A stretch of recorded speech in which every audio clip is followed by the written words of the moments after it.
नमस्ते। ओवरव्यू में आपका स्वागत है। 3 विषय। क्या बीएसपी विपक्ष के साथ आ सकती है? दूसरा, राजनाथ सिंह जी की भाषा क्या संगत के कारण खराब हो रही है? तीसरा, भारत छोड़कर विदेश जाने वाले ब्रेन के साथ वेल्थ का ड्रेन भी कर रहे हैं। इन तीनों विषयों पर बात करेंगे, लेकिन उससे पहले आपसे एक आग्रह, चैनल को सब्सक्राइब करें और अगर हो सके तो चैनल की मेंबरशिप। आपकी मेंबरशिप का मतलब हर महीने आपको एक छोटी रकम हमें सहयोग के रूप में देनी होती है, और अगर आप हर महीने का कमिटमेंट नहीं करना चाहते हैं तो वन टाइम एक बार एक मुश्त भी आप हमारी आर्थिक सहयोग कर सकते हैं। आपके इस आर्थिक सहयोग से हमें चैनल चलाने में आसानी होती है। तो सबसे पहली बात, क्या बीएसपी विपक्ष के साथ आ सकती है या जा सकती है? जैसे अगर आप बीजेपी के पर्सपेक्टिव से है तो कहेंगे जा सकती है, विपक्ष के पर्सपेक्टिव से आ सकती है। मैं थोड़ा आगे बढ़ूं इससे पहले बीएसपी के एक दो ग्राउंड, मतलब आपको उस एनक से दिखाने की कोशिश करूं कि बीएसपी की क्या स्ट्रेंथ है। करंट उसमें बीएसपी के 10 एमपी हैं पार्लियामेंट, लोकसभा के। ये सारी बातें लोकसभा की हो रही हैं क्योंकि सारी बातें 2024 के लोकसभा इलेक्शन के अगल बगल हो रही है। तो बीएसपी के 10 एमपी हैं और बीएसपी को 2019 में 3.63% वोट मिला था। अब आप पूछेंगे उत्तर प्रदेश में सपा, भाई इनकी पार्टनर थी, सपा और बीएसपी ने मिलकर लड़ा था इलेक्शन। सपा की 5 सीटें आई थी, उनकी आधी, और उनको वोट मिला था 2.55%। अब इसके अलग 2014 में बीएसपी और सपा अलग अलग लड़ी थी। उस समय बीएसपी के वोट परसेंटेज था 4.14, सपा का वोट परसेंटेज था 3.37, लेकिन सीटें सपा की 5 ही आई और बीएसपी का 4.14% वोट पाने के बाद भी 2014 में 0 सीट। मतलब वोट का खेल, ये जो अंगणित है ना, इसका केमिस्ट्री और फिजिक्स और ये सब थोड़ा समझना मुश्किल, एक अलग ढंग से काम करता है। अब मैं इसको एक ढंग से आपको और देखने के लिए आग्रह करूंगा। 2014 में जो देश की पहली 5 parties in terms of vote percentage रही, उसमें 1 नंबर पे बीजेपी, 2 नंबर पे कांग्रेस, 3 नंबर पे बीएसपी। देश की तीसरी सबसे बड़ी पार्टी जिसको वोट सबसे ज्यादा मिले हो, कांग्रेस के बाद बीएसपी 4.14%, 0 सीट। उसके बाद तृणमूल कांग्रेस चौथे नंबर पे 3.84% वोट, सीटें 34। बीएसपी से कम वोट पाके भी सीटें 34। और फिर सपा थी जो मैंने पहले ही बताया, 5 सीटें 3.37%।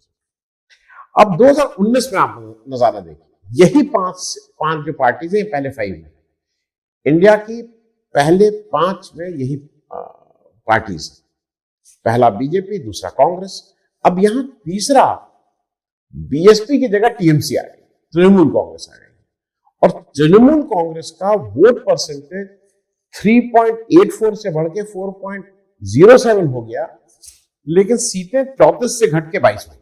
और बीएसपी का उस समय 0 सीट थी, वोट परसेंटेज गिरा, लेकिन सीटें 10 हो गई, और सपा 5वीं सबसे बड़ी। ये समझना जरूरी है इस देश की राजनीति के लिए कि सपा बसपा, ये 2 पार्टी जो उत्तर प्रदेश, प्राइमरली उत्तर प्रदेश बेस्ड है, ये पहले 5 में हरदम है। भाजपा और कांग्रेस जो 1 और 2 नंबर पर रहती है, ऑल इंडिया पार्टीज हैं, और तीसरे नंबर की तृणमूल कांग्रेस वेस्ट बंगाल की पार्टी होने के बाद भी वो पहले 5 में अपनी प्रेजेंस दर्ज कराती है। अब जरा बात ये समझ लीजिए कि अभी जो जो जिस बिना पे उत्तर प्रदेश में इलेक्शन लड़ने की बात कर रहे हैं, अखिलेश यादव जी एक नारा लेके आए हैं, पीएमडी, पिछला, मुस्लिम और दलित। उनके अनुसार ये 3 को वो कंबाइन करेंगे और इनकी स्ट्रेंथ पे वो चुनाव लड़ना चाहते हैं। बीएसपी अपना पुराना सामाजिक न्याय की बात कर रही है, और खास करके बीएसपी जो कोशिश कर रही है और जो मेहनत कर रही है, वो नॉन जाटव वोट, क्योंकि जाटव वोट तो उसके पास है, लेकिन नॉन जाटव वोट और पसमंदा मुस्लिम, जिसको, हालांकि मेरी राय इससे जुदा है, मेरा मानना यह है कि पसमंदा मुस्लिम भी बहुत ज्यादा बीजेपी में नहीं गए हैं, लेकिन जैसा बीजेपी कहती है कि हमारे पास सारे पसमंदा मुस्लिम हमारे पास आ गए हैं मेजोरिटी में, इन 2 वर्ग पे खास करके बीएसपी काम कर रही है, नॉन जाटव और पसमंदा मुस्लिम, क्योंकि ये दोनों वर्ग, ऐसा माना जा रहा है कि ये दोनों वर्ग खिसक के बीजेपी के, अब ये दोनों खिसक के बीजेपी के पास चले गए। एक मैं जानकारी और आपको दे दूं कि अभी मेयर कैंडिडेट, क्योंकि ये आपको वो पार्टी कैसे सोच रही है, उसका चरित्र क्या है, ये समझना आसान है। मतलब वो कैसे चुनाव को देख रही है। उत्तर प्रदेश में अभी लोकल बॉडीज के इलेक्शन हुए, 17 मेयर की सीट, बीएसपी ने उस 17 मेयर की सीट में 11 टिकट मुसलमानों को दिए। तो बीएसपी की outreach for getting the Muslim vote कहीं ज्यादा दिखाई पड़ती है एस सपा। अब ये तो दोनों अपनी सामाजिक व्यवस्था बता दिया, सपा और बसपा। कांग्रेस जो है वो एक बड़ा दांव खेल रही है जाति जनगणना। वो कर्नाटक में भी उसने इस बात को कहा था, और वो अब फिर से जाति जनगणना की बात को प्रमुखता से उठा रही है 2024 के इलेक्शन के लिए। और इसकी पूरी उम्मीद है कि अभी तक जो बीजेपी जिसने जो जाति पे इलेक्शन लड़ने लगी थी, मतलब धर्म के साथ साथ जात को भी अपने पक्ष में, उसके सामने ये तीन लोग, सपा बसपा और कांग्रेस, खास करके उत्तर प्रदेश में इस जात के कॉम्बिनेशन को, बीजेपी के जो चक्रव्यूह है उसको तोड़ने की कोशिश करेंगे। अब मैं थोड़ा एक चीज और आपको इसलिए बता दूं कि फिर आपको जो बीएसपी क्यों विपक्ष में आ सकती है वो समझना आसान हो जाए। इस समय विपक्ष की जो टीम बैठी पटना में, और जो आइडेंटिफाइड लोग हैं, उसमें 4 प्रमुख लोग हैं जिनको माना जाता है कि भाई ये विपक्ष के वो लोग हैं जो नॉन यूपीए, मतलब जो यूपीए में रहना नहीं चाहते हैं, वो अपना एक अलग करना चाहते हैं, लेकिन चूंकि इस समय थोड़ा ऐसा माहौल है देश का कि उनको अगर बीजेपी के अगेंस्ट लड़ना है तो उनको कांग्रेस के साथ आना होगा। इन 4 लोगों का एक एक करके हम लोग बात करते हैं। सबसे पहले ममता बनर्जी जी। ममता बनर्जी जी मोरलेस सब विपक्ष के पाले में आ गई है, कांग्रेस के साथ उनको कोई ऐसी दिक्कत नहीं है। लेकिन ये भी याद रखिए कि ममता बनर्जी एक प्रदेश में उनकी तूती बोलती है, उसकी वो चीफ मिनिस्टर है, तो वो उनका स्ट्रेंथ है। दूसरी स्ट्रेंथ ये है कि उनके पास लोकसभा में ठीक ठाक एमपीज है, तो 22 एमपी है। अब बात आती है केसीआर। केसीआर साहब भी अभी बहुत खुल के इधर जाऊं कि उधर जाऊं नहीं है, लेकिन अल्टीमेटली इलेक्शन उनको स्टेट इलेक्शन लड़ना है कांग्रेस के अगेंस्ट। वैसे वो जब लोकसभा का इलेक्शन आएंगे तो बीजेपी के अगेंस्ट आएंगे, ये करीब करीब साफ है। तो उनके जो पत्ते खुलेंगे वो स्टेट इलेक्शन के बाद ही खुलेंगे। लेकिन ये भी फैक्ट है कि केसीआर अगर किसी लार्जर रोल का सपना देखते हैं तो वो चीफ मिनिस्टर की कुर्सी पे बैठ के और पीछे उनके 7-8-9 एमएलए एमपी रहने के बाद तब वो ये सपना देखते हैं। तीसरा ये सपना देखने वाले जो कि भाई इस नॉन बीजेपी अलायंस को मैं लीड करूं, या मैं ही इसका बड़ा नेता पीएम फेस हूं, वो अरविंद केजरीवाल साहब का है। उनका ये सपना देखना भी कुछ हद तक आप जस्टिफाइड इसलिए है कि वो चीफ मिनिस्टर खुद हैं दिल्ली के। अच्छा, ये सारे लोग अपने अपनी पार्टी के अध्यक्ष तो हैं ही। दूसरा, उनका पंजाब में भी उनकी पार्टी का चीफ मिनिस्टर है, उनकी पार्टी का राज। तो 2 स्टेट में वो रूल कर रहे हैं, और एमपीज उनके पास लोकसभा का एक ही है, लेकिन 10 राज्यसभा है। अब उसमें चौथे व्यक्ति आते हैं अखिलेश यादव। अखिलेश यादव जी भूतपूर्व है। अखिलेश यादव जी आज की तारीख में चीफ मिनिस्टर की कुर्सी पर नहीं बैठे। वो आदतें उनकी भले ही चीफ मिनिस्टर वाली हो, लेकिन आज नहीं बैठे, तो वो ताकत आज उनकी नहीं है। एमपी लोकसभा इलेक्शन में भी जो 5 सीटें उनकी 2019 में आई थी, उससे खिसक के वो 3 पे रह गए हैं। तो अखिलेश यादव जी कहीं भी पोजीशन ऑफ स्ट्रेंथ पे नहीं है, भले ही वो उनके मन में हो कि भाई मैं इसको लीड करूं या मेरे साथ होना चाहिए, कहीं से पोजीशन ऑफ स्ट्रेंथ पे नहीं है। और इसके अलावा अगर उत्तर प्रदेश का रेफरेंस लें तो बीएसपी और छोटी पार्टीज कुछ है उत्तर प्रदेश में जो रेलिवेंट रहेंगे। अगर विपक्ष के वहां बात करिए तो नीतीश जी ने कहा भी था कि इन 15 पार्टियों के अलावा 10 पार्टी अभी और हमारे साथ आने वाली है। तमिलनाडु की बहुत सी पार्टीज हैं, इस तरह से और भी पार्टीज आएंगी। जयंत चौधरी ने कहा था कि भाई हम भी नहीं पहुंच पा रहे हैं घरेलू फंक्शन के कारण। अब आप ये बताएं बीएसपी के पास ऑप्शंस क्या हैं? बीएसपी के पास ऑप्शन पहला ये, उसको नॉन बीजेपी अलायंस में जाना है क्योंकि उसका मुस्लिम वोट है, वो डिस्टर्ब होगा। उसको नॉन जाटव, अगर दलित को वापस लाना है तो उसको नॉन बीजेपी में रहना है, क्योंकि तभी उसके पास वो दलित वोट एक जगह आएंगे। तो उसकी मजबूरी है कि वो नॉन बीजेपी के अगेंस्ट लड़े। अब वो ईडी और सीबीआई को कैसे मैनेज करेंगे वो एक अलग इशू है, लेकिन हम सिर्फ आज शुद्ध पॉलिटिकल बात कर रहे हैं। और अकेली लीडर ऐसी इस समय हिंदुस्तान में मायावती हैं जो अपने वोटों को ट्रांसफर कराने की कुव्वत रखती है। दूसरा ये कि उत्तर प्रदेश के अलावा भी उनकी बाकी स्टेट पे कुछ कुछ वॉइस है। अब यूपी स्पेसिफिक अगर हम लोग बात करें तो यूपी स्पेसिफिक में समाजवादी पार्टी किन कारणों से क्लियर नहीं है कि वो कांग्रेस के साथ जाने में बहुत कीन दिखाई नहीं देती। वो मतलब अपनी तरफ से कोई ऐसा प्रयास नहीं देखा गया है। यूपी में कांग्रेस ऑन इट्स ओन का कोई मायने नहीं है।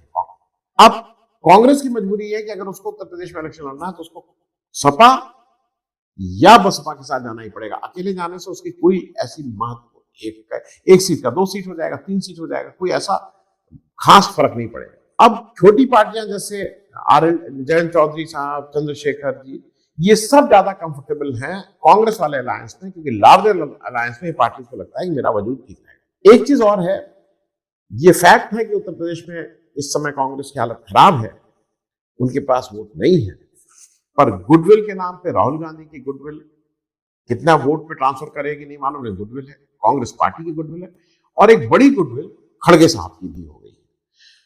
अब और इसके अलावा एक और फैक्टर जो उत्तर प्रदेश में काम कर रहा है कि मुस्लिम वोट आज समहाउ कांग्रेस की तरफ जाते हुए दिखाई दे रहे हैं।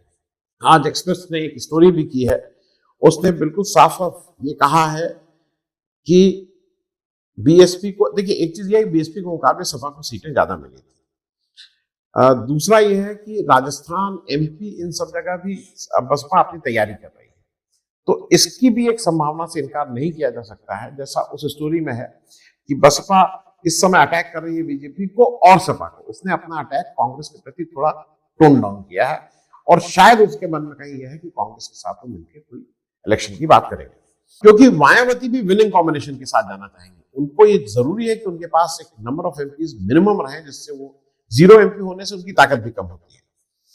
और मुझे ऐसा लगता है कि कांग्रेस का जो लोकल कार्डर है वो कहीं पे भी, किसी भी जगह, वो बीएसपी के प्रति उतना हॉस्टाइल नहीं है जितना वो आम आदमी पार्टी के प्रति। ये मानते हुए कि वो बी टीम है, लेकिन आम आदमी के प्रति कांग्रेस का लोकल नेतृत्व वो हॉस्टाइल है।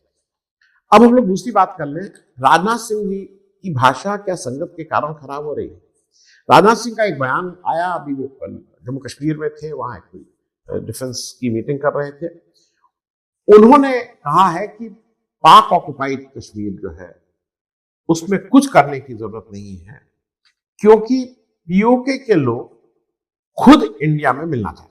मैं थोड़ा एक बात आप लोगों को फिर से इसमें एक बैकग्राउंड बता दूं कि जब देश आजाद हुआ तो जम्मू कश्मीर की जो विधानसभा बनी थी उसमें पहले दिन से जम्मू कश्मीर असेंबली, देखिए जम्मू कश्मीर असेंबली 4 रीजन को मिला के बनती है। एक बोलते हैं Jammu region, Kashmir valley, Ladakh region और PoK region, Pak occupied Kashmir region को, ये चारों को मिला के वो कश्मीर की वो बनती है। पीओके रीजन की 24 सीट डे 1 से, जिस दिन से देश आजाद हुआ, जब से कश्मीर का विधानसभा, डे 1 से 24 सीटें पाक ऑक्युपाइड कश्मीर के लिए रखी जाती हैं, उसकी स्टेटस वेकेंट होती है, वहां इलेक्शन, क्योंकि वो पाकिस्तान के कब्जे में, वहां इलेक्शन नहीं हो सकते, लेकिन विधानसभा में उस सीटों का प्रावधान हम पहले दिन से किए हुए हैं।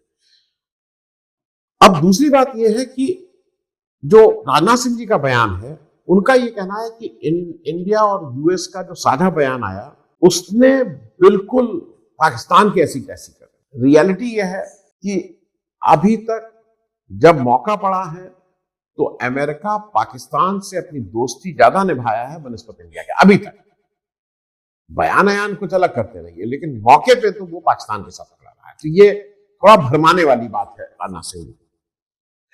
दूसरा, राजनाथ सिंह जी ने जो सबसे ज्यादा कष्ट हुआ है उनके इस बयान पे, जो उन्होंने बात कही, पाक के हुक्मरानों को मिर्ची लगी। राजनाथ सिंह जी बहुत ही सुसंस्कृत है, अटल परंपरा के लोग हैं, जिनकी भाषा पे खूब कमांड है, अच्छी हिंदी बोलते हैं, प्रोफेसर रहे हैं, अध्यापक रहे हैं, बढ़िया। मिर्ची लगी आपको ठीक बयान लगता है? एक प्रोफेसर के मुंह से, एक संस्कारी व्यक्ति के मुंह से, एक ऐसे व्यक्ति के मुंह से जो हिंदी अच्छी बोलता है, जो अटल परंपरा का व्यक्ति हो, वो मिर्ची लगी। मुझे लगता है कि इससे बेहतर शब्द थे, इससे कड़े शब्द थे जो राजनाथ सिंह जी यूज कर सकते थे। मिर्ची लगी क्यों उन्होंने यूज किया, ये संगत का असर है। जिस संगत में वो आजकल हैं, वो उसमें शायद इस कारण से कह रहे हैं। अब वो कह रहे हैं कि आप अगर देखिए 2-3 फैक्ट समझ लीजिए, अगर आप पीओके की बात कर रहे हैं, पाक ऑक्युपाइड कश्मीर की बात कर रहे हैं, 2-3 फैक्ट को आपको समझना होगा। एक कि कश्मीर की आवाम क्या चाहती है। आप पीओके की आवाम को कह रहे हैं वो चाहती है कि इंडिया में मिल जाए, कश्मीर की आवाम क्या चाहती है?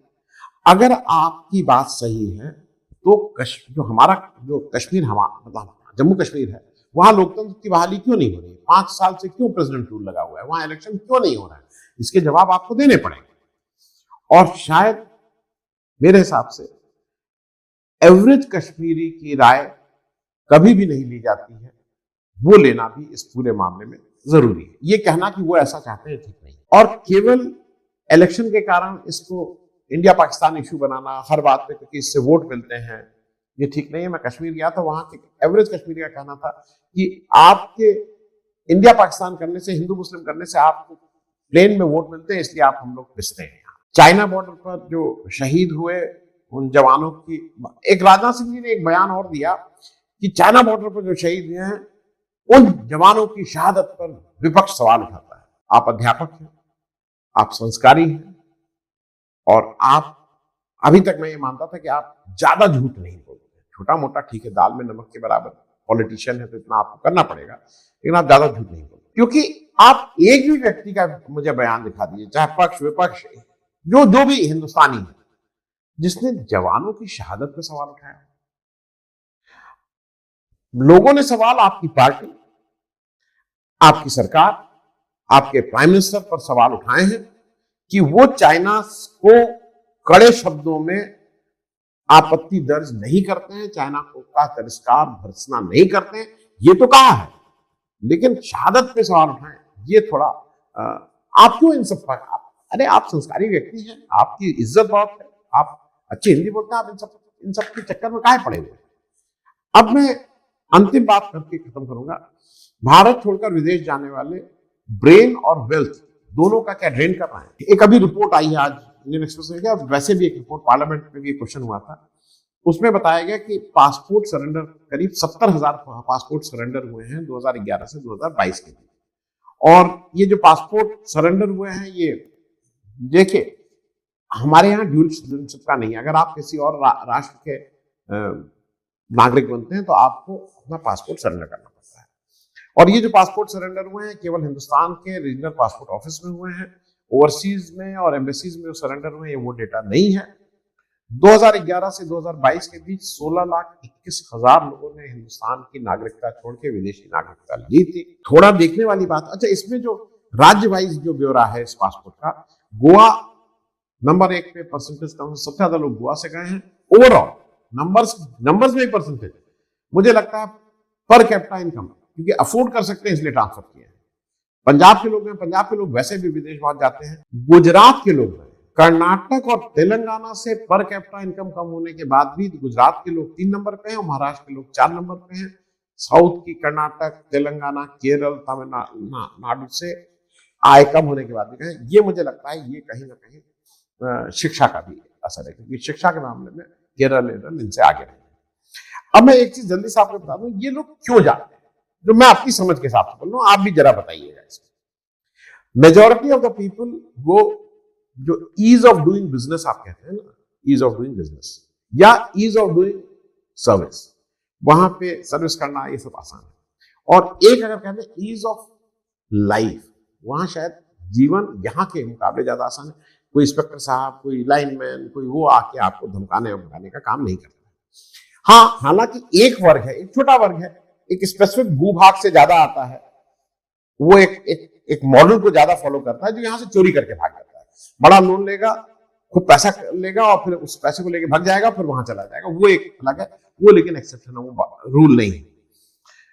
मुझे ऐसा लगता है कि यहां पर जो छोड़कर जो बेहतर कल की तलाश में गए हैं, क्या सरकार अपनी ये सब बातें करती रही, क्या ऐसा कोई, पहले हम लोग सुनते थे ना ब्रेन ड्रेन, मुझे एक लगता है कि ब्रेन ड्रेन के साथ साथ जो असली बात है, उस जिसपे रोक लगानी चाहिए सरकार को, वेल्थ ड्रेन है। जो ये पैसा लेके जो लोग भाग जा रहे हैं, वो हिंदुस्तान के पैसे को भी चुरा रहे हैं, वेल्थ को भी चुरा रहे हैं, उस पर सरकार को तत्काल कोई ना कोई कार्रवाई करनी चाहिए। बाकी जगह आप अपना अगर माहौल ऐसा बनाएंगे, ग्राउंड रियलिटी अच्छी होगी, तो लोग अपने आप ही जाना कम कर देंगे। Thank you so much.